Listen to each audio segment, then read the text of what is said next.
the rise and fall of a cultural phenomenon has always piqued my interest. It's as if these fleeting moments of mass interest capture our collective imagination before quickly dissipating into the ether.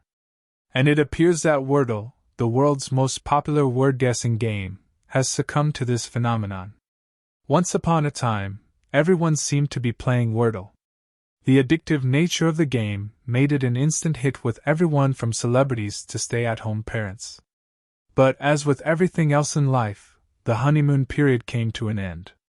Wordle is now only about a third as popular as it once was, according to recent statistics. This news may come as a surprise to those who were caught up in the Wordlemania frenzy. After all, it wasn't long ago that people would spend hours trying to figure out the secret 5-letter word. However, as Malcolm Gladwell would argue, when it comes to cultural phenomena, this is simply the natural course of events. Perhaps it was inevitable that the initial wave of interest in Wordle would fade. In a world where attention spans are at best fleeting, it's difficult for anything to maintain a long-term hold on the public consciousness.